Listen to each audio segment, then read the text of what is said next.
오늘 하나님께서 우리 주시는 말씀은 신약성경 요한복음 2장 1절부터 11절까지 말씀입니다. 요한복음 2장 1절부터 11절까지 말씀입니다.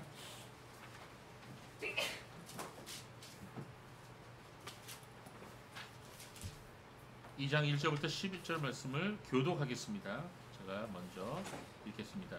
사흘째 되던 날 갈릴리 가나에 혼례가 있어 예수의 어머니도 거기 계시고 예수와 그 제자들도 혼례의 청함을 받았더니 포도주가 떨어진지라 예수의 어머니가 예수에게 이르되 저들에게 포도주가 없다 하니 예수께서 이르시되 여자야 나와 무슨 상관이 있나이까 내 때가 아직 이르지 아니하니 그의 어머니가 하인들에게 이르되 너희에게 무슨 말씀을 하시든지 그대로 하라 하니라. 거기에 유대인의 정결이 있으니까 두세 통두는 돌항아리 없어지는지라. 예수께서 그들에게 이르시되 항아리에 물을 채우라 하신즉 아기까지 채우니 이제는 떠서 연회장에 갖다 주었더니 연회장은 물로 된 포도주를 맛보고도 어디서 났는지 알지 못하되 물도온 하인들은 알더라. 연회장이 신랑을 불러 말하되 사람마다 먼저 좋은 포도주를 내고 취한 후에 낮은 것을 내거늘 그들은 지금까지 좋은 포도주를 두었도다 하니라. 다 함께 예수께서 이 첫 표적을 갈릴리 가나에서 행하여 그 영광을 나타내시니 제자들이 그를 믿으니라. 아멘. 네. 오늘 본문은 결혼식에서 일어난 사건을 다루고 있습니다. 결혼식이 행해진 곳은 갈릴리 가나라고 하는 곳입니다. 이 갈릴리 가나는 예수님의 제자 나다나엘의 고향입니다. 그리고 예수님이 자라신 나사렛 동네에서 그다지 멀리 떨어져 있지 않은 곳에 있습니다. 성경학자 로빈스는 이 갈릴리 가나가 나사렛으로부터 약 3시간 정도 걸리는 거리에 있다고 말했습니다. 자, 본문에 보면 예수님과 그의 제자들 그리고 그의 어머니도 이 결혼식에 초청을 받았다고 말씀하고 있습니다. 그리고 예수님의 어머니 마리아는 그 결혼식 잔치에서 중요한 일을 감당했다는 것으로 보입니다. 자, 여러분도 결혼식에 참여하신 적이 있으시죠? 예, 결혼식 참여해 보셨어요? 예, 결혼식에 참여하는 것을 뭐라 그러죠? 하객이라고 그러죠? 예, 여러분들 하객이 되어 보셨죠? 예. 자, 결혼식에서 신랑 신부 다음으로 제일 중요한 게 뭘까요? 식권입니다. 예. 예, 식권 굉장히 중요해요. 그거 받아야 돼요. 요사이는 거의 다 출장 뷔페를 하죠. 예, 그런데 옛날에는 이 갈비탕을 주로 했어요. 갈비탕과 이 여러 가지 음식을 이렇게 놨습니다. 옛날이 더 좋았던 것 같아요. 근데 그 이전에, 그보다 더 옛날에는 뭘 줬냐? 잔치국수를 줬어요. 여러분, 잔치국수가 뭔지 아시죠? 예. 결혼식에서 국수를 줬기 때문에 그게 잔치국수예요. 그렇게 이름이 생긴 거예요. 옛날에는 마을 잔치 때 모두가 어울려서 기쁨을 나누면서 이 호사스러운 음식을 먹은 게 그게 잔치국수였어요. 자, 결혼식이나 생일잔치 그리고 환갑잔치에 이 잔치국수를 준 이유는 이 국수처럼 이 면발처럼 오래오래 사시라 이런 의미에서 이 잔치국수를 줬던 것입니다. 그래서 옛날에는 아직 결혼하지 않은 처녀 총각을 보면 어르신들이 뭐라 그랬냐면 너 언제 국수 먹여줄래? 이렇게 항상 얘기를 했어요. 예. 자, 오늘 본문과 1절 2절 말씀을 보겠습니다. 본문에 사흘째 되던 날 갈릴리 가나에 혼례가 있어 예수의 어머니도 거기 계시고. 자, 1절에 사흘째 되던 날이라고 말씀하고 있는데요. 이 사흘 되던 날이라는 무슨 뜻이냐면 그 바로 전에 있는 본문, 즉 예수님과 나다나엘 사이에 만남이 있었죠. 그 대화가 오고 갔죠. 자, 그 사건이 있은 지 사흘 되던 날이라는 그런 의미입니다. 자, 사흘째 되던 날 갈릴리 가나에 혼례가 있었다고 말씀하고 있어요. 이 결혼식에 예수님과 예수님 어머니 그리고 예수님의 제자들까지 모두 하객으로 초청을 받았습니다. 요한복음 21장 2절 말씀을 보면 거기에 예수님의 제자 나다나엘의 이름이 나오는데 이 나다나엘을 뭐라고 소개했냐? 갈릴리 가나 사람이다 이렇게 소개했어요. 즉 나다나엘의 고향이 갈릴리 가나다라는 것이죠. 자, 이러한 사실들을 배경으로 우리가 한번 추측을 해볼 수가 있습니다. 나다나엘이 예수님의 제자가 된 다음에 나다나엘의 지인이나 친척 중에 누가 결혼을 하게 됐다는 거예요. 그래서 이 나다나엘이 예수님과 예수님의 제자들 그리고 예수님의 어머님을 결혼식에 초청했을 거라 이런 추측을 우리가 할 수가 있습니다. 자, 1절에 보시면 예수님의 어머니도 거기 계시고 라고 기록되어 있습니다. 이 말씀은요 예수님의 어머니가 단지 그냥 결혼식 하객으로만 참석하신 게 아니라 뭔가 신랑과 신부 측과 관계가 있어서 이 결혼식을 준비하는 뭐 음식을 준비한다든지 그런 역할을 했다는 것을 우리가 알 수가 있습니다. 자, 요사이 우리나라에서 열리는 결혼식은 이 결혼식과 함께 필요한까지 뭐 길어봐야 서너 시간이면 다 끝나죠. 그런데 예수님 당시 유대인들의 결혼식은 일주일 동안 계속됐습니다. 유대인들은 마을 그 동네 사람들뿐만 아니라 인근 마을 사람들까지 다 모여서 흥겨운 잔치를 일주일 동안이나 즐겼던 것입니다. 자, 우리들은 결혼식을 먼저 하고 그리고 나서 잔치를 하죠. 그런데 유대인들은 잔치를 하고 마지막에 식을 거행을 합니다. 자, 전도서 10장 19절에 이런 말씀이 있습니다. 여러분에게 나눠드린 말씀들을 보세요. 잔치는 희락을 위하여 베푸는 것이요 포도주는 생명을 기쁘게 하는 것이나 돈은 범사에 이용되느니라. 자, 여기서 뭐라 했냐면 잔치는 희락을 위하여 베푸는 것이다 이렇게 말씀하고 있어요. 자, 우리가 살고 있는 이 세상은 어려운 일들이 많죠. 고난이 많죠. 슬픈 일들이 많습니다. 자, 이러한 세상에 사는 동안에 우리가 잔치를 열고 함께 기뻐하는 일은 그것은 나쁜 게 아니에요. 그리고 오늘 본문에 보면 이 잔치에 참여하는 것과 또 그 잔치에서 포도주를 사용하는 것을 아주 자연스럽게 기록하고 있습니다. 참된 믿음이라고 하는 것은 절대로 우울한 것이 아닙니다. 마치 금욕주의적인 것이 참된 믿음이다 이렇게 말하거나 생각하는 것은 잘못된 것입니다. 동료들과 어울리기를 거절하고 그냥 마치 장례식에 참석하러 가는 사람처럼 항상 우울해 있다면은 그런 시간 그런 모습으로 모든 시간을 살아간다면 그것은 복음을 잘못 이해한 거예요. 그것은 그리스도인의 경건한 모습이 아닙니다. 그리스도인이면서 웃을 줄 모른다면 그는 바른 태도로 살아가는 것이 아닌 것입니다. 사도 바울은 로마서 12장 15절에 이렇게 말씀하고 있습니다. 같이 볼까요? 기뻐하는 자들과 함께 기뻐하고 우는 자들과 함께 울어라. 이게 그리스도인의 태도예요. 예, 그래서 우리 그리스도인들은 기뻐해야 할 때는 기뻐할 줄 알아야 돼요. 그리고 슬퍼하는 사람이 있으면 같이 또 울어줄 수도 있어야 되는 것입니다. 그게 자연스러운 일인 것입니다. 모든 것이 하나님의 뜻대로 해야 하는 것이죠. 우리는 그러면서 절제할 줄을 알아야 됩니다. 우리가 항상 잔치하는 곳에 있거나 사람들과 무리를 지어서 희덕거리고 계속 그런 여러 가지 대화를 하면서 시간을 보낸다면 그리고 그런 일이 항상 계속돼서 우리의 일상이 된다면 우리의 경건의 모습은 크게 훼손될 거예요. 그리고 우리의 삶이 무질서하게 될 것입니다. 그리스도인은 결코 자유를 남용하는 사람이 아니에요. 그러나 때때로 그리스도인들도 필요할 때는 잔치에 참여할 수 있어요. 그리고 함께 기뻐할 수도 있는 거예요. 그래서 그 균형을 잘 맞추며 살아야 되는 겁니다. 자, 오늘 본문을 보면은 예수님께서 혼인을 매우 중요하게 여기셨다는 것을 알 수가 있어요. 우리 주님께서는 이 지상에서 공생애를 시작하실 때 제일 처음 공적으로 하신 일이 뭐냐? 결혼식에 참여하는 거였어요. 예, 이 로마 교회, 즉 로마 캐톨릭에서는 이 결혼식을 뭐라 그래요? 혼인 성사라 그러죠. 그러니까 결혼식을 성사에 포함시킵니다. 성사라는 게 뭐예요? 성례죠. 우리는 개혁교회에서는 성례를 두 가지만 인정하죠. 세례식과 성찬식 이 두 가지만 인정합니다. 왜? 성경이 그렇게 예수님이 정해주셨으니까.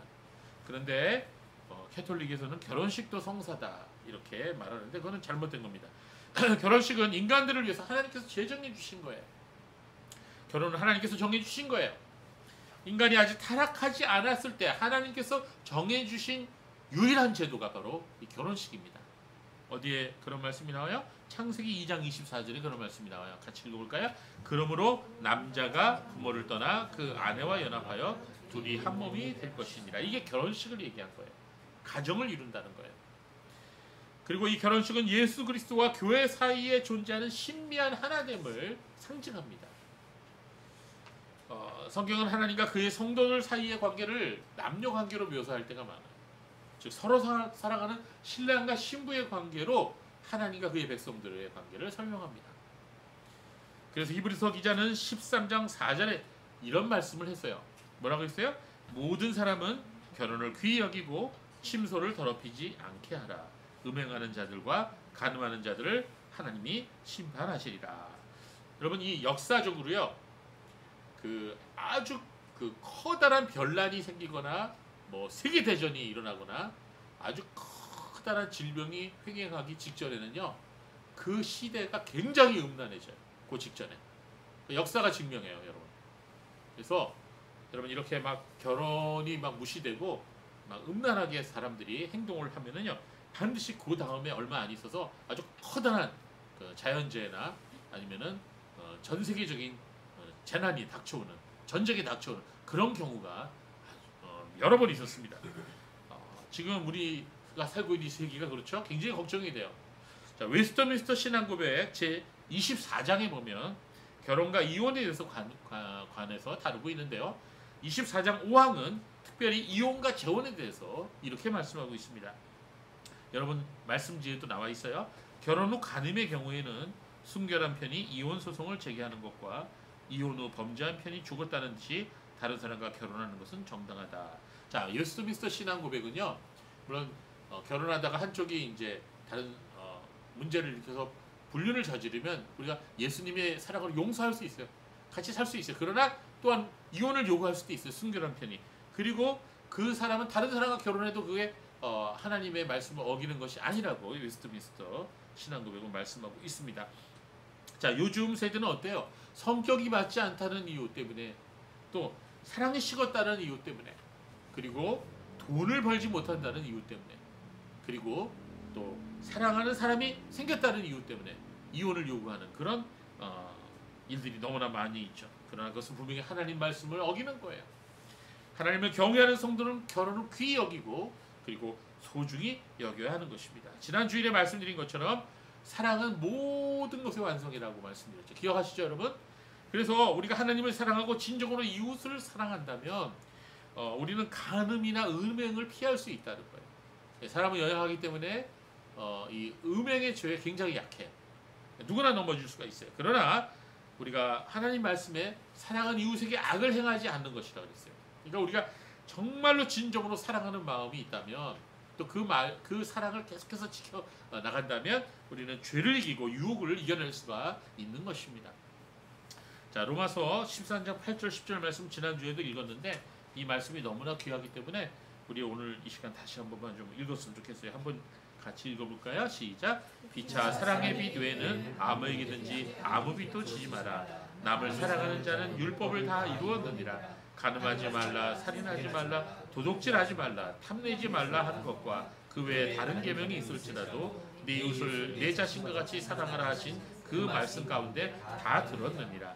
사랑은 이웃에게 악을 행하지 아니하나니 그러므로 사랑은 율법의 완성이라. 아멘. 네, 맞아요. 그래서 진정으로 하나님 사랑, 이웃 사랑을 실천하는 사람들은 죄를 피할 수가 있습니다. 자, 성도 여러분, 지금 우리가 살아가고 있는 세상을 한번 보세요. 우리가 살아가고 있는 세상이 정상이에요, 아니에요? 예, 정상이 아니죠? 예, 우리가 살고 있는 세상의 가치관이 완전히 부패하고 뒤틀려 버렸어요. 모든 진리가 부인돼요. 모든 가치가, 이전에 소중하게 여기던 가치가 다 땅에 떨어졌어요. 그리고 이전에 죄라고 얘기한 것을 사람들이 그 죄라고 얘기하지 않습니다. 결혼과 가정을 대수롭지 않게 여기는 사람은 그리스도의 마음을 갖지 않는 사람입니다. 예수님께서는 갈릴리 가나의 결혼식에 참여하심으로써 이 결혼이 아주 아름답다는 것을 우리에게 알려주고 계십니다. 유대인들의 결혼식 만찬에서 이 빼놓을 수 없는 것이 있는데 그게 뭐예요? 네, 오늘 본문에 나오는 바로 그 포도주입니다. 그런데 그 포도주가 오늘 본문에 보니까 떨어졌어요. 여러분, 이 포도주는 유대 나라에서 즐거움을 주는 아주 귀한 음료였습니다. 이 유대 나라에는요, 그 특성상 그 물이 석회질이 많아요. 그래서 그냥 물을 마시기가 어려운 경우가 많습니다. 그래서 이 포도주가 음료수예요. 근데 이런 포도주가 그것도 결혼 축하 파티 중간에 떨어져 버린 거예요. 이 잔치를 주관한 연회장은 결혼식이 시작되기 전에 오늘 포도주가 어느 정도 소모될 것이다 이렇게 예측을 하고 포도주 준비합니다.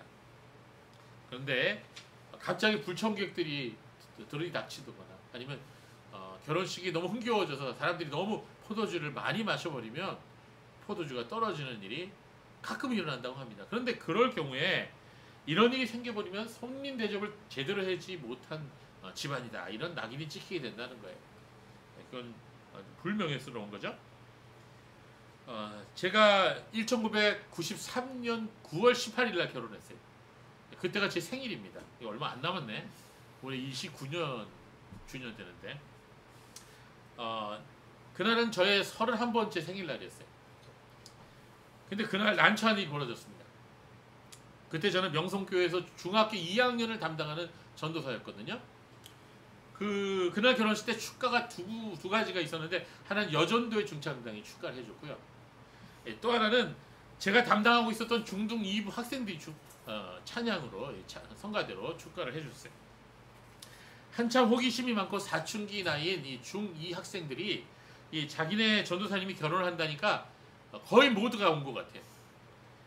그때 중등 2부가 주일 출석수가 700명이었거든요. 근데 그 인원이 거의 다 왔으니 결혼식 축가가 대부대가 되었습니다. 그런데 문제는 여기서 발생했어요. 결혼식 음식을 갈비탕으로 준비를 했는데 결혼식 끝나자마자 그 중2 학생들이 우르르 다 몰려 내려가갖고 그만 식욕이 왕성한 그 학생들이 쏜살같이 식당으로 내려가서 갈비탕과 음식을 다 먹어 치웠어요. 하객들이 3분의 1이나 음식을 먹지 못했습니다. 그리고 제가 식이 끝나자마자 주위에 명일동 돌아다니면서 모든 음식점마다 음식을 알아보고 돌아다녔던 그런 경험이 있었습니다. 정말 난처했습니다. 저는 오늘 본문 읽을 때마다 그때 일이 자꾸 떠올라요. 자, 여러분 우리 자녀분들은 이 다음에 결혼하실 때 음식을 충분히 준비하시기 바랍니다. 요새 뷔페니까 그럴 일도 없겠지만 자, 여러분 오늘 본문에 보면 이와 같은 일이 발생한 거예요. 결혼 필요에서 가장 중요한 포도주가 떨어졌어요. 손님은 계속 포도주를 요구하고 있는데 더 이상 포도주는 없었습니다. 신랑은 발을 동동 구르고 있습니다. 이에 예수님의 어머니가 이 소식을 듣고 예수님에게 다가가서 이렇게 도움을 청했습니다. 아들아, 이를 어쩌면 좋겠니? 저들이 포도주가 떨어졌다는구나. 자, 이 말을 듣고 예수님 뭐라 그러셨어요? 오늘 본문을 보시면 예수님 이런 말씀하셨어요. 여자여, 이 일이 나와 무슨 상관이 있습니까? 내 때가 아직 이르지 못하였나이다. 이렇게 예수님이 어머니에게 대답을 했습니다. 자, 이 대답은 마리아의 요청을 완곡하게 거절하는 그런 뉘앙스를 담고 있습니다. 근데 사람들이 예수님께서 어머니 마리아에게 여자여라고 얘기했다고 어머니 무시했다고 생각하는 사람들이 있는데 헬라어로 여자여라는 단어는 귀나예요. 귀나이. 그래서 이 귀나이라는 단어는 그 당시 여인을 존경해서 높여 부르는 그런 말이었어요. 그레코 로마 사회에서는 왕후를 부를 때 사용되기도 했던 그런 말입니다. 영어로 하자면 맴, 이런 뜻이겠죠. 자, 우리말의 성경에 여자여라고 번역된 단어는 사실 부인 또는 여사님 이렇게 표현하는 것이 더 원문과 어울리는 번역이라 생각할 수 있는 것입니다. 그러나 아무리 존경의 의미가 담겨 있더라도 예수님께서 어머니를 그렇게 부른다는 것은 좀 심한 거 아닌가 이런 생각을 할 수 있어요.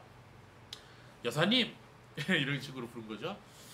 그러나 이렇게 부른 데에는 이유가 있습니다. 왜냐하면 예수님께서 이제 공생애를 시작하셨기 때문에 더 이상 어머니 마리아의 아들로서가 아니라 이제는 하나님의 아들로서 공생애를 사셔야 했기 때문인 것입니다. 그리고 지금 어머니가 자신에게 요구한 것은 그것은 하나님의 아들로서 이적을 행해야 되는 문제이기 때문에 아직 세상에 자신을 드러내야 할 때가 아니었다고 예수님은 생각하셨기 때문에 어머니의 그런 요구에 그런 대답을 하셨던 것입니다. 자, 여자여 나와 무슨 상관이 있나이까? 내 때가 아직 이르지 아니하였나이다 라고 말씀하신 이 말씀의 의미는 이렇게 풀어서 우리가 이해할 수 있어요. 어머니 왜 저에게 그런 말씀을 하십니까? 지금 저를 난처하게 하시는 것입니다. 이렇게 말씀하시는 거나 마찬가지. 자, 그러나 예수님은 거절하시는 듯 하더니 결국은 어머니의 그 요구를 들어주셨어요. 자, 예수님이 어머니를 존경하고 사랑하기 때문에 어머니의 요구를 들어주었다고 우리가 생각할 수 있지만 또한 어머님 마리아의 믿음을 보고 그렇게 하신 것입니다. 마리아는 예수님께 직접적으로 어떤 부탁을 하거나 요구도 하신 적이 없어요. 성경 본문을 잘 읽어보세요. 그저 저들에게 포도주가 떨어졌다는 말 한마디만 했어요. 그렇죠? 자, 그리고 하인들에게 다음과 같은 얘기를 했어요. 너희들 이분이 무슨 말씀을 하시든지 그대로 다 순종하여라. 이렇게 말씀을 했던 것입니다. 자, 마리아의 두 말에 의해서 우리는 마리아의 믿음을 볼 수가 있습니다. 결혼식에 참석한 그 누구도 그들 가운데 계신 예수님을 알아보지 못했어요. 예수님의 제자들도 제자가 된 지 이제 얼마 안 됐기 때문에 예수님이 하나님의 아들이심을 마음속에 믿고는 있었지만 그분의 능력이 어떠한지 경험해 본 적이 없어요. 어머니 마리아만이 예수님을 알고 있었습니다. 태어날 때부터 어머니 마리아는 예수님께서 하신 일과 예수님께서 하신 말씀을 항상 마음에 담고 있었습니다. 그래서 마리아는 예수님이 하나님의 아들이심을 알고 있었던 것입니다. 여러분, 이 믿음이라고 하는 것은 너무나도 중요한 것입니다. 어떤 사람에게는 이 믿음이라는 것이 허황된 것으로 보여요. 어디를 봐도 하나님은 존재하지 않는 것 같습니다. 성경은 이해할 수 없는 말로 가득합니다. 그러나 믿음이 있는 사람에게는 하나님의 놀라운 능력을 경험하는 통로가 되는 것이 믿음이에요. 믿음은 주님의 능력을 우리의 삶 속에 현실로 나타나게 하는 통로가 되는 것입니다. 역대하 16장 9절에 아주 귀한 말씀이 있는데 우리 같이 읽어볼까요? 시작. 여호와의 눈은 온 땅을 두루 감찰하사 전심으로 자기를 향하는 자들을 위하여 능력을 베푸시나니. 이거 너무나도 중요한 말씀입니다. 여러분, 이 말씀을 믿으십니까? 이 말씀을 실제로 믿는다면 한번 이 말씀을 의지해서 한번 여러분 기도해 보십시오. 여호와의 눈은 온 땅을 두루 감찰하사 전심으로 자기를 향하는 자들에게 능력을 베푸신다 그랬어요. 여러분의 믿음이 정말로 간절하고 기도가 간절하고 여러분의 믿음이 확고하다면 여러분은 하나님 앞에 구하실 수 있습니다. 그러므로 믿음은 땅에다 묻어놓으면 안 돼요. 보자기에 쌓아놓아서 장롱 안에다 넣어놓으면 안 돼요. 믿음은 사용해야 됩니다. 주님의 능력은 그 능력을 믿는 사람에게 나타나는 거예요. 그러므로 우리는 믿음을 사용해야 됩니다. 사용할수록 커지는 게 믿음이에요. 성도 여러분, 예수님의 어머니 마리아처럼 여러분도 삶 속에서 믿음을 사용하시기 바랍니다. 믿음으로 기도하시고 믿음으로 행동하시고 믿음으로 여러분 예배하시고 믿음으로 모든 일을 하시기 바라요. 오늘 우리가 본문에서 얻을 수 있는 영적인 교훈은 무엇보다 예수님께서 행하신 기적이 있습니다. 주님께서 물론 포도주를 만드셔서 이것은 바로 믿음에서 나오는 것입니다. 자, 이 세상에는 기독교 외 밖에서도 많은 이적과 기적에 관한 것들이 가능합니다. 그러나 그러한 이적과 기적의 목적이 무엇이냐가 매우 중요합니다. 여러분, 마술사들 알죠? 마술하는 거 보신 적 있죠? 마술사들 얼마나 정말 희한하게 마술을 합니까? 눈이 동그래집니다. 여러 가지 기술을 사용해서 마술을 합니다. 사람들이 이목을 집중시켜서 자신의 이름을 알리고 돈을 벌려고 그들은 마술을 합니다. 더 나아가 마술을 통해서 다른 사람들을 해하거나 죽이는 그런 마술을 하는 사람도 있어요. 그걸 뭐라 그래요? 흑마술이라 그래요. 흑마법. 악한 거죠. 어떤 사람들은 마술과 이적을 이용해서 다른 사람으로 하여금 우상 숭배를 하도록 만듭니다. 귀신을 섬기도록 만듭니다. 그러나 그것은 아주 흉악한 죄악입니다. 여러분, 성경에서도 이적이 나오죠? 기적이 나오죠? 그런데 그 성경에서 나오는 이적과 기적은 그것 자체가 목적이 아닙니다. 성경에서 나오는 이적에는 분명한 목적이 있는데요. 그것은 하나님께 영광을 돌려드리기 위한 것입니다. 그리고 하나님의 말씀이 확실하게 증거되기 위한 것입니다. 특히 예수님께서 이적을 행하셨던 것은 사람들을 하여금 예수님께서 하나님의 아들이심을 믿도록 하기 위함인 것입니다. 예수님께서는 가난하고 병든 사람들을 불쌍히 여기셨어요. 그래서 그들을 구원하시려고 이적을 베푸셨습니다. 그래서 성경에 나오는 이적은 그 목적이 분명하고 세상의 이적과는 차원이 다릅니다. 특히 오늘 본문에서 예수님께서 이적을 행하신 방법에 우리는 눈을 여겨 주의해 보아야 합니다. 예수님께서는 전혀 손을 쓰지 않으셨어요. 마술을 하는 사람들처럼 뭐 기구를 이용하거나 트릭을 이용한 게 아니에요. 포도주가 될 물 항아리를 손으로 만지거나 어떤 행동을 하신 적이 없습니다. 본문을 자세히 읽어보세요. 예수님께서 하신 일은 단지 2번에 걸쳐서 말씀하신 것뿐이에요. 예수님 뭐라 그러셨죠? 시종들에게, 하인들에게 6개의 돌 항아리에 물을 채우라 그랬어요. 그리고 또 뭐라 그러셨어요? 그 물을 떠서 연회장에 갖다 주라. 이렇게 2마디 말씀하셨어요. 자, 여러분, 물이 변하여 포도주가 되어라 하고 명령하신 적도 없어요. 그러나 기적은 일어났습니다. 그 사이에 물은 포도주가 되어 버렸던 것입니다. 여기서 예수님의 어머니 마리아가 하인들에게 한 말이 굉장히 의미가 있는데요. 예수님의 어머니가 하인들에게 이르되 너희에게 무슨 말씀을 하시든지 그대로 하라 하니라.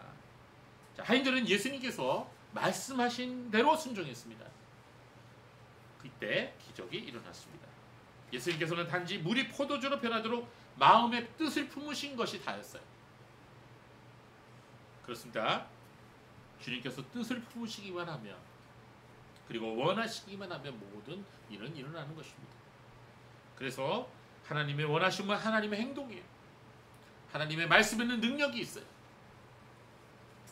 그것은 지금도 마찬가지야. 하나님의 뜻에 따라 하나님의 말씀에 의지하여 기도하는 사람에게 기도 응답이 옵니다. 다시 한번 여러분 자 주의해 들으세요. 우리가 기도 응답을 받기 원한다면 굉장히 중요한 조건이 있어요. 첫 번째, 하나님의 뜻대로 기도해야 돼요. 내 욕심대로 기도하지 마. 두 번째, 하나님의 말씀을 믿고 기도해야 돼요.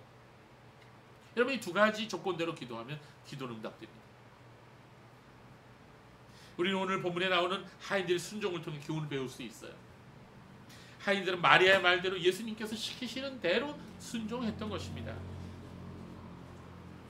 여기서 우리는 이 하인들의 모습을 통해서 우리 믿는 사람들의 모습을 투영해서 볼 수가 있는 것입니다. 6개의 항아리에 물을 채우라 할 때 물을 가득 채웠어요. 물을 항아리에 채우는 것은 그대로 순종하기 쉬웠을 거예요. 뭐 물 채우라 그러니까 물 채우면 되니까요. 그러나 그 다음 예수님의 말씀은 순종하기 좀 어려웠을 겁니다. 이제는 떠서 연회장에 갖다 주라. 여러분 같았으면 어떡하겠어요? 만약에 항아리에 채운 물을 그대로 갖다 줬다가는 연회장한테 혼날 거예요. 아, 왜 맹물을 갖고 와? 포도주 갖고 와야지. 매를 맞았을 수도 있어요. 그런데 그들은 말씀에 순종해서 물을 퍼서 갖다 준 거예요. 언제 포도주로 변했는지 그 시점은 본문에 나와 있지 않지만 그들의 순종은 하나님의 놀라운 기적을 보게 했습니다. 그렇습니다.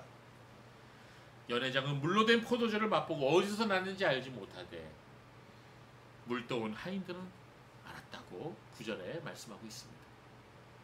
그렇습니다. 주님의 능력은 그 말씀에 순종하는 사람들에 의해서 나타나는 것입니다. 하인들은 믿음으로 순종했어요.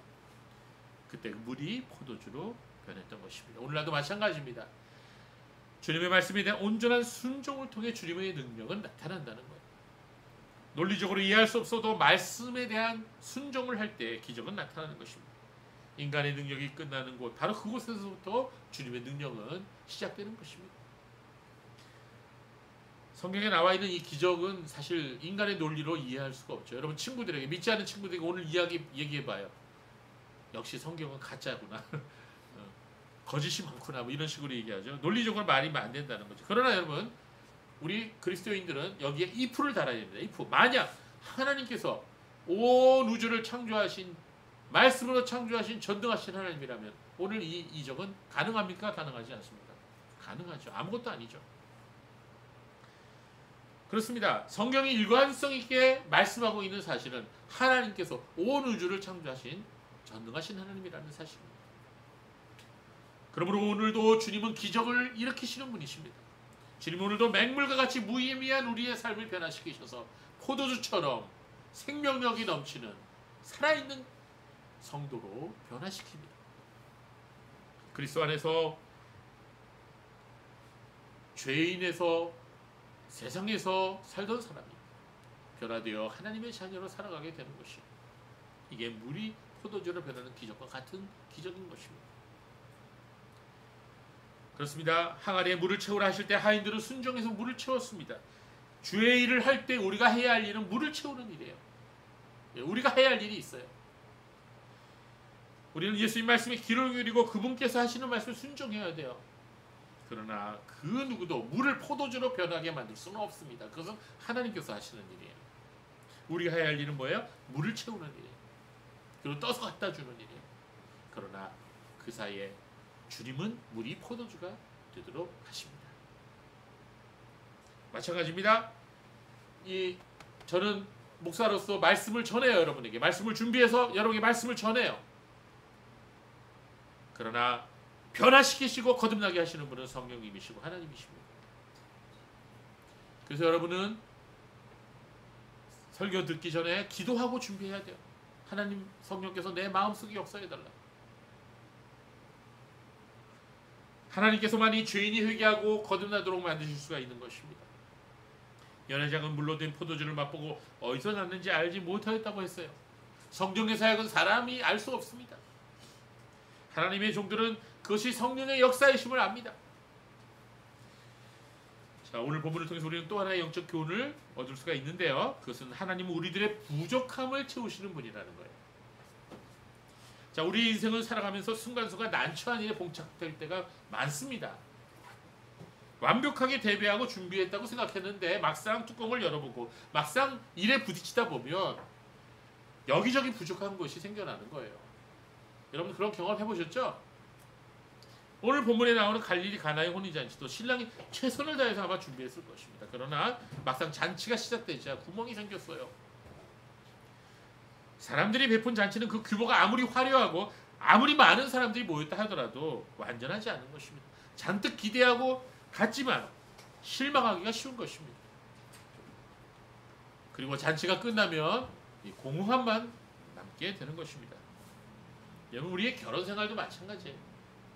결혼을 준비하면서 신랑과 신부는 핑크빛 미래를 생각하죠. 그러나 결혼식을 마치고 신혼여행을 시작하면서부터 여러 가지 크고 작은 어려움들이 시작되는 거예요. 뭐 성격 차이로 서로 그냥 다투기도 하고, 그렇죠? 예. 많은 기대가 환상일 경우가 많습니다. 아무리 자신이 원하는 결혼을 했다 할지라도 시간이 지나갈수록 부족한 것들이 많이 드러나게 되는 것입니다. 제가 전도사 시절에 아직 결혼을 하지 않았을 때 교회 일을 하다가 택시를 탔어요. 근데 이 택시 앞에 막 결혼을 끝나고 신랑 신부가 타고 가는 웨딩카가 보였습니다. 그냥 풍선도 여기저기 붙이고요. 뒤에다 깡통도 달아갖고 끌고 가고 그랬어요. 옛날에 그랬어요. 신랑 신부를 태우고 지금 아마 공항으로 가는 차인 것 같습니다. 자, 이때 택시 기사님이 그걸 보고 뭐라 그러시는 줄 아십니까? 고생문이 활짝 열렸구나. 지금도 그 뉘앙스를 제가 기억을 합니다. 그때는 그 말이 실감이 안 났어요. 그런데 결혼을 해보니까 그 말이 정말로 실감이 나는 거예요. 고생문이 활짝 열렸구나. 여러분 결혼 자체는 아름다운 겁니다. 그러나 첫날부터 어려움은 찾아오는 것입니다. 혼인잔치에서 포도주가 부족했던 것처럼 결혼하는 그날부터 육신과 마음의 고난은 찾아오는 것입니다. 그러나 예수님 믿는 성도들은 그때 주님의 도우심을 구해야 됩니다. 주님 저를 도와주세요. 저희 가정의 부족함을 채워주세요. 그렇습니다. 주님과 함께 우리는 살아야 되는 것이고 시작해야 되는 것입니다. 성도 여러분 무엇을 하시든지 주님과 함께 하시기 바라요. 우리가 하는 모든 것, 결혼도 사업도 그리고 공부하는 것도 여행도 주님과 함께 하시기를 바랍니다. 모든 것을 주님께 말씀드리고 주님의 인도하심을 받으십시오. 그때 주님께서 우리의 부족함을 채워주실 것입니다. 잠언 3장 5절 6절 말씀은 이렇게 말씀하고 계십니다. 너의 마음을 다하여 여호와를 신뢰하고 내 명철을 의지하지 말라. 너는 범사의 그를 인정하라. 그리하면 내 길을 지도하시리라. 그렇습니다. 인간이 하는 일은 온전하지 않습니다. 오직 예수님만이 우리의 부족함을 채우실 수 있는 것입니다. 예수님은 가나의 혼인잔치에서 부족함을 채우신 것처럼 여러분의 가정에 부족함을 채워주실 것입니다. 하나님 오늘도 나의 부족함을 채우시는 분이십니다. 그러므로 성도는 어떠한 환경에서도 어떠한 장소에서도 하나님만을 의지하고 하나님께 기도하는 성도가 되어야 되겠습니다. 자, 구약 다니엘서 5장 1절부터 5절까지의 말씀을 보면 그 당시 바벨론 제국을 통치하던 벨사살 왕이라는 사람이 나오는데, 이 벨사살 왕이 어느 날 큰 잔치를 베풀었어요. 궁전에서. 자, 다니엘서 5장 1절에서 5절에 보면 그 말씀이 나오는데요. 볼까요? 벨사살 왕이 그의 귀족 1000명을 위하여 큰 잔치를 베풀고 그 1000명 앞에서 술을 마십니다. 자, 잔치에 참여한 사람이 1000명이니 얼마나 이 잔치의 규모가 큽니까? 엄청나게 화려했겠죠. 자, 그런데 문제는 그 다음에 있어요. 뭐라 그랬어요? 2절에 보니까 벨사살이 술을 마실 때에 명하여 그의 부친 느부갓네살이 예루살렘 성전에서 탈취하여 온 금은 그릇을 가져오라고 명하였으니 이는 왕과 귀족들과 왕후들과 후궁들이 다 그것으로 마시려 함이었더라. 이에 예루살렘 하나님의 전 성소 중에서 탈취하여 온 금그릇을 가져오매 왕이 그 귀족들과 왕후들과 후궁들과 더불어 그것으로 마시더라. 간도 크죠. 아니, 왕궁에 금잔이 없어요. 은잔이 없어요. 왜 하필은 예루살렘 성전에서 탈취해온 성전에서 사용하는 금그릇 은그릇을 가지고 술을 처마셨냐는 거예요. 그것은 하나님께 제사할 때 사용했던 거룩한 그릇입니다. 거기에다가 4절에 보니까 그들이 술을 마시고는 금은 구리 소의 나무 돌로 만든 신들을 찬양했다 그랬어요. 한술 더 떠서 우상 숭배까지 지금 하고 있는 그런 난장판이 벌어졌습니다. 자, 그때 놀라운 일이 일어났어요. 5절에 보니까 우리 같이 읽어볼까요? 5절 시작. 그때 사람의 손가락들이 나타나서 왕궁 촛대 맞은편 석회벽에 글자를 쓰는데 왕이 그 글자 쓰는 손가락을 본지라. 네, 여러분, 전설의 고향이 지금 나타났습니다. 놀라운 일이 나타났어요. 왕궁의 한쪽 벽에, 이런 벽에, 이 회칠한 벽이죠, 사람의 손가락이 나타난 거. 손가락이 이렇게 손만 나타난 거야. 옛날에 어떤 영화 보니까 사람의 손가락이 막 돌아다니대. 아마 여기서 아마 힌트를 얻은 것 같아요. 그냥 막 글자를 막 써내려가는 거예요. 그 손가락이 얼마나 놀랐겠어요, 여러분. 지금 갑자기 손가락이 나타나갖고 글자 쓴다고 생각해보세요. 무섭죠? 술에 취해서 온갖 추태를 부리던 왕과 신하들이 그 모습을 보면서 다 얼음장이 되어버렸어요. 벨사살 왕은 무릎이 그냥 덜덜덜 떨렸습니다. 그러나 아무도 그 손가락이 써내려간 글을 이해하거나 읽을 수가 없었습니다. 그래서 결국은 다니엘을 불러들였어요. 다니엘은 그 술자리에 참여하지 않았겠죠? 그리고 다니엘은 그 글을 읽고 해석해 주었습니다. 그 글은 어떤 글이었어요? 메네 데겔 우바르신이라는 글이었습니다. 벽에 새겨진 글자였어요. 그리고 그 글의 의미는 다니엘서 5장 25절 이하에 나옵니다. 바로 이런 의미예요. 넌 이미 끝났어. 넌 한참 부족하다. 내 나라는 망했다. 이런 뜻이에요. 무서운 말이죠. 결국 그 말씀에 그대로 그날 바벨론은 망합니다. 메대와 파사 연합국이 바벨론을 침공해서 그날 밤에 완전히 나라를 쑥대밭으로 만들고요. 벨사살 왕은 죽게 돼요. 그리고 그 유명한 페르시아 제국이 그때부터 시작되는 것입니다. 성도 여러분, 이 벨사살 왕이 베푼 이 파티는요, 이 잔치는요, 세상의 파티예요. 하나님 부인하고 하나님의 이름을 모욕한 파티였어요. 결국 그 결과는 멸망이었습니다. 성도 여러분, 세상에는 지금도 이런 파티가 여기저기서 벌어지고 있어요. 예수님 얻는 파티, 우상을 숭배하는 파티, 온갖 난잡한 일들이 벌어지는 파티.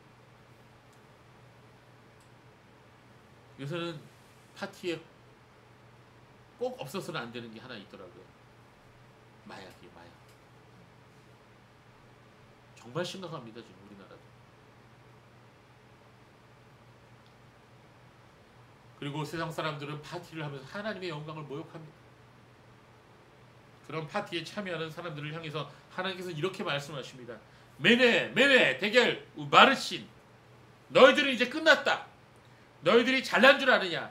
너희들 한참 모자르다.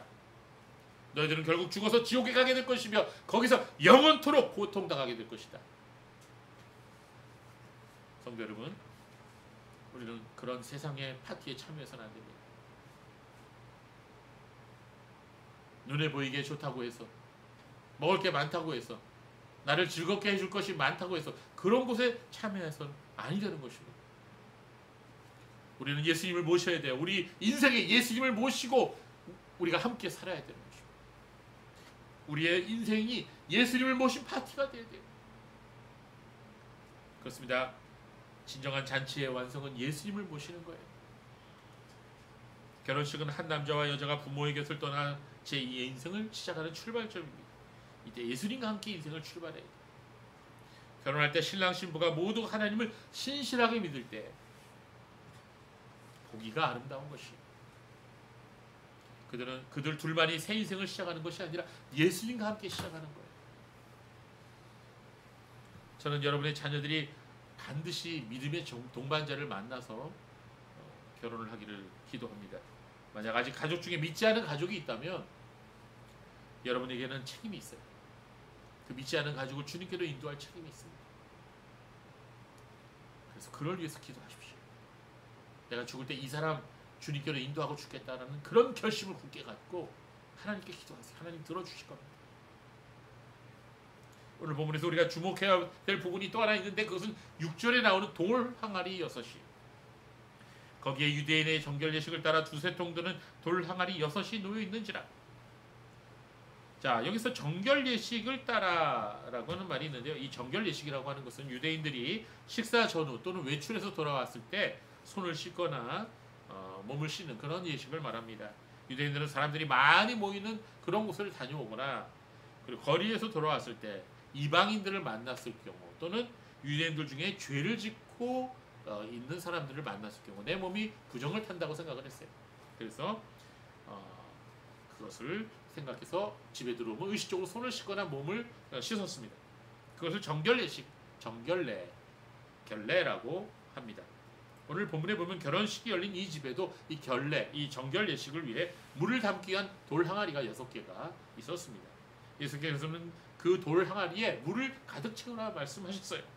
그리고 그 물을 떠다 연회장에 갖다 주라 말씀하셨습니다. 이때 물이 포도주가 변하는 기적이 일어난 것입니다. 예수님께서는 정결 예식을 위해 준비한 그 돌 항아리에 그 물로 포도주를 만드신 것입니다. 이 놀라운 기적에서 우리는 중요한 메시지를 얻을 수가 있어요. 돌 항아리에 있던 그 물은 사람들을 정결케 하는 물입니다. 그러나 그 물은 사람의 겉사람만을 깨끗게 해요. 성경에서 포도주는 예수님 피를 상징해요. 예수님의 피는 영과 육의 모든 더러운 것에서 우리를 깨끗게 하신다 그랬어요. 에스겔 선지자는 일찍이 다음과 같이 예언했습니다. 종말에 하나님께서 그의 백성을 맑은 물을 뿌려서 정결하게 하신다고 했어요. 에스겔서 36장 24절과 25절 말씀에 내가 너희를 열국 중에서 취하여 내고 열국 중에서 모아들이고 고토에 들어가서 맑은 물로 너희에게 뿌려서 너희로 정결하게 하되 곧 너희의 모든 더러운 것에서와 모든 우상을 섬김에서 너희를 정결케 할 것이다 라고 말씀하고 있습니다. 그러면 성도 여러분, 예수님께로 나오는 모든 사람들을 우리 주님께서는 깨끗게 해주십니다. 모든 더러운 마음과 생각과 죄악의 습관으로부터 우리를 정결하게 하시는 것입니다. 모든 불의에서 깨끗하게 씻어주시고 우리를 거룩하게 만들어주시는 것입니다. 요한일서 1장 7절에 이런 말씀이 있습니다. 그가 빛 가운데 계신 것 같이 우리도 빛 가운데 행하면 우리가 서로 사귐이 있고 그의 아들 예수의 피가 우리를 모든 죄에서 깨끗게 하실 것이요. 아멘. 하나님의 아들 예수의 피가 우리를 모든 죄로부터 깨끗게 하신다고 말씀하고 있습니다. 그렇습니다. 예수님은 가나의 혼인잔치에서 유대인의 형식적인 정결 예식을 온전하게 하신 그런 진정한 메시아이심을 보여주신 것입니다. 이제 본문 9절과 10절 말씀 보십시오. 연회장은 물로 된 포도주를 맛보고도 어디서 났는지 알지 못하되 물도온 하인들은 알더라. 연회장이 신랑을 불러 말하되 사람마다 먼저 좋은 포도주를 내고 취한 후에 낮은 것을 내거늘 그대는 지금까지 좋은 포도주를 두었다 하니라. 자, 여기서 연회장이 한 말이 흥미롭죠. 사람마다 먼저 좋은 포도주 내고 나중에 안 좋은 걸 낸다 그랬어요. 이건 세상 사람들의 가치관과 세상 사람들의 방식을 너무나도 잘 보여준 것입니다. 겉으로 보면 좋아 보이지만 안으로 보면 부족한 것 투성이에요. 그게 인생이고 세상입니다. 예, 명절날 주고받는 과일 상자도요, 위에는 아주 그냥 삐까번쩍한 거 있지만 안에 보면은요 좀 부족한 게 있어요. 사람들도 이제 첫인상은 좋아 보이지만 같이 지내다 보면 여러 가지 실망을 하게 되는 것입니다. 그러나 하늘나라는 그렇지 않아요. 하늘나라는 예수님은 우리의 삶을 이전보다 더 풍성하게 만드시는 분이십니다. 주님은 알면 알수록 더 귀하신 분이고 더 놀라우신 분인 겁니다. 그래서 주님께서는 제자들에게 말씀하셨죠. 너희가 이보다 더 큰 일을 볼 것이다. 이게 신앙이에요. 신앙은 이보다 더 큰 일을 보는 거예요. 우리가 여태까지 알고 있었던 예수님에 대한 것보다 더 큰 놀라운 예수님을 알게 될 것입니다. 성경을 읽으면 읽을수록 더 놀라운 은혜를 받게 되는 것입니다. 지금 성도들은 이 세상에서 고난을 당하지만 장차 주님의 나라에서는 큰 상급을 받게 될 것입니다. 11절을 보세요. 예수께서 이 첫 표적을 갈릴리 가나에서 행하여 그의 영광을 나타내시며 제자들이 그를 믿으니라. 이 처음 표적이란 주님께서 행하신 기적들 중에 제일 첫 번째 기적이라는 것입니다. 자, 외경이나 위경에서는 예수님께서 유년 시기에 진흙으로 참새를 만들었다는 등 이상한 얘기들을 많이 했는데 그건 조금도 근거가 없는 것입니다. 주님께서는 돌을 변하여 빵을 만들라고 한 마귀의 유혹은 거절하셨지만 그러나 물로 포도주를 만드신 이를 통해서 하나님의 영광을 드러내셨습니다. 그렇습니다. 주님은 이제 처음으로 영광스러운 하나님의 능력을 드러내신 것입니다. 예수님께서 메시아이심을 사람들에게 보이신 것입니다. 그리고 이것을 보고 제자들은 예수님을 확실하게 믿게 되었습니다. 이 기적을 직접 눈으로 보게 된 안드레와 요한과 베드로와 빌립과 그리고 나다나엘이 그 자리에 있었을 거예요. 이때부터 예수님을 믿기 시작했다는 말이 아니라 이때부터 그들은 좀 더 큰 확신을 가지게 됐다는 것입니다. 좀 더 절대적으로, 좀 더 주저함 없이 예수님을 믿게 되었던 것입니다. 우리의 믿음이 연약하여 의심의 먹구름이 우리 마음에 가려오게 될 때 우리는 흔들리게 되죠. 그러나 이럴 때 하나님의 베푸신 은혜를 경험하게 되면 우리의 믿음은 다시 한번 확실하게 되는 것입니다. 그러므로 성도 여러분, 우리는 하나님의 은혜를 그때그때 받아야 돼요. 인생은 고난의 연속입니다. 이번 주에도 여러분이 이제 세상으로 나가서 살아보면 또 어려운 일이 있을 거예요. 그러나 그것이 궁극적인 모습은 아닙니다. 성경은 분명히 모든 인류의 역사가 혼인잔치로 끝나게 될 것임을 말씀하고 있습니다. 오늘 본문에 묘사된 이 결혼식은 궁극적으로 마지막 날 요한계시록에서 보여준 어린 양의 혼인잔치를 상징하고 암시하는 거예요. 그때는 가나의 혼인잔치보다 더 큰 혼인잔치가 열리게 될 것입니다. 그때는 그리스도께서 친히 신랑이 되시고 교회와 성도들은 신부가 될 것입니다. 물이 포도주가 되게 하신 예수님께서 그 능력을 믿는 성도들에게 죄와 싸움에서 승리하도록 하게 하실 것입니다. 그리고 그날에 그 어린 양의 혼인잔치에 우리를 초대하실 것입니다. 우리는 그때 훨씬 더 큰 능력을, 훨씬 더 큰 영광을 보게 될 것입니다. 그래서 요한계시록 19장 9절에 천사는 이렇게 말합니다. 기록하라, 어린 양의 혼인잔치에 청함을 받은 사람은 복이 있도다. 여러분, 우리는 모두가 다 이 어린 양의 혼인잔치에 청함을 받아야 됩니다. 여기에 계신 분은 한 사람도 빠짐없이 어린 양의 혼인잔치에 청함을 받고 들어가시기를 바랍니다. 오늘 본문에 나오는 가나의 혼인잔치가 놀라운 것은 단지 물이 포도주가 되었기 때문만은 아닙니다. 그것은 그 잔치에 예수님께서 함께 하셨기 때문인 것입니다. 예수님이 축복해 주시는 잔치였기 때문인 것입니다. 우리의 삶에는 여전히 고난이 있습니다. 육체의 연약함으로 자주 넘어지기도 합니다. 경제적인 어려움이 오기도 하고 그리고 육체의 질병으로 고통당하기도 합니다. 그러나 예수님께서 함께 하신다면 우리는 이 모든 것을 넉넉히 이겨낼 수 있을 것입니다. 예수님께서 함께 하신다면 우리의 삶은 날마다 가나의 혼인잔치가 될 수 있을 것입니다. 그러므로 성도 여러분, 날마다 주님과 함께 하십시오. 무엇을 하든 어디에 있든 주님이 우리의 구주가 되게 하십시오. 다 같이 기도하겠습니다.